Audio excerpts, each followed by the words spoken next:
But I think we can cut across, and currently we're joined by Mr. Vivek Gambhir, the MD of GCPL, who was just addressing the press conference. I think we have him with us. Hi, Mr. Gambhir. Thanks so much for joining in.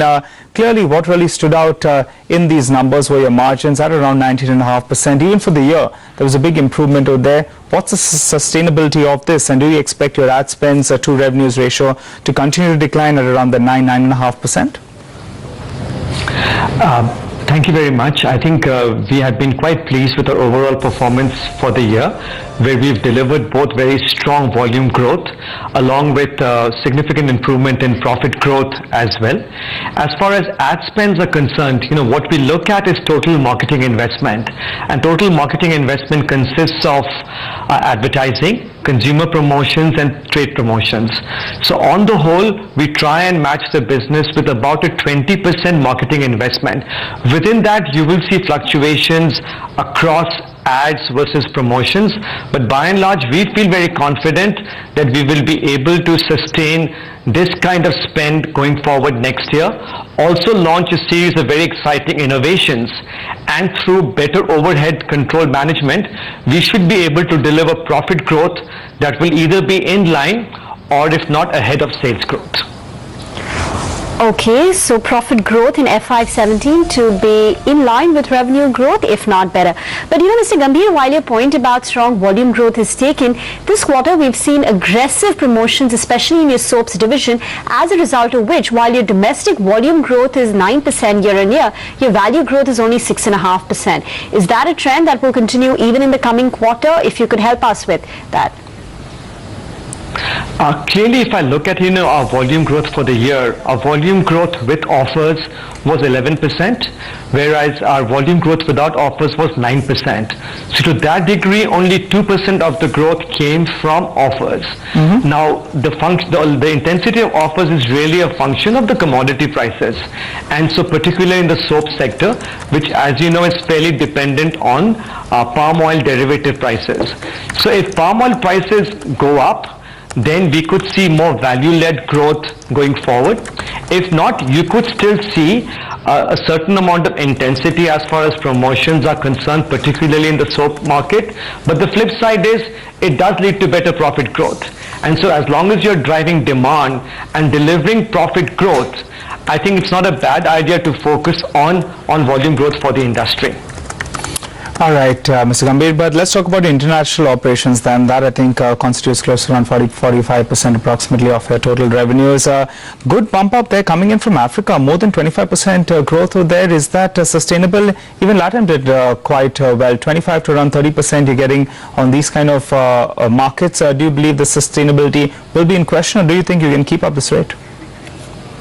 Absolutely. I think, the story on Africa is getting better and better by the day. If you look at our track record over the last 2 or 3 years, consistently we've delivered 20% growth as far as Africa is concerned.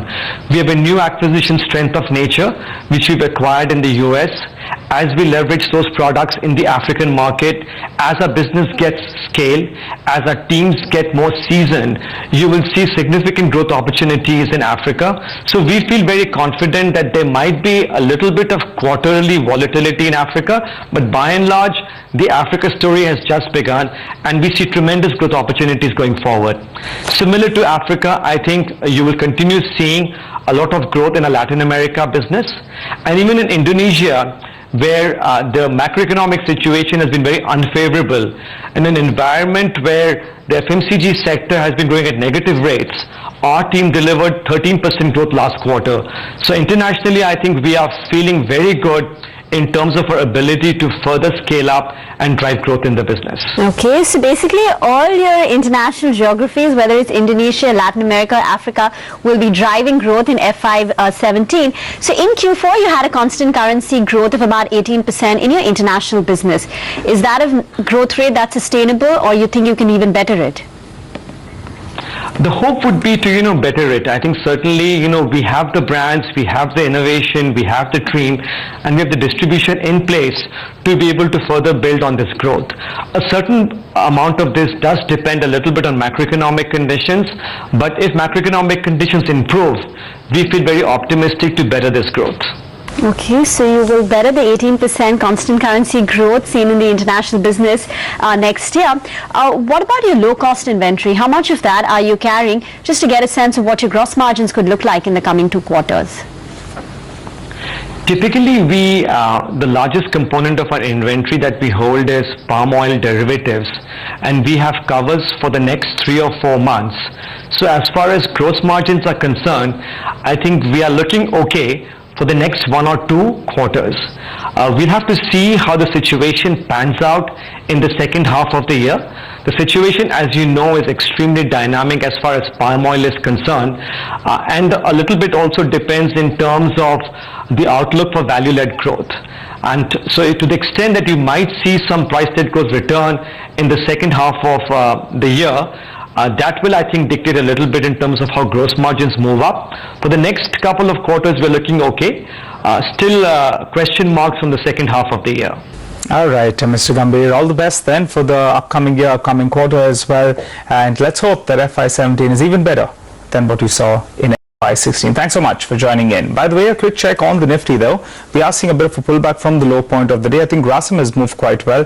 That was trading in the negative terrain when we started off the show. Now that's moved into the green. So just pull up the intraday chart over there. We're having Coal India as well. That's pulling back from the low point of the day. So just pull up both those 2 stocks. But I think L&T has recovered. So that's quite good. Pull up the intraday chart over there. On the flip side, I think we have something like a Bharti Airtel. The stock was already down close to around 1%. Now it's down close to around 2%. So clearly that stock has come in for some big profit booking post its numbers. Just take a look at that stock, now moved to the low point of the day as well. We slip into a short break.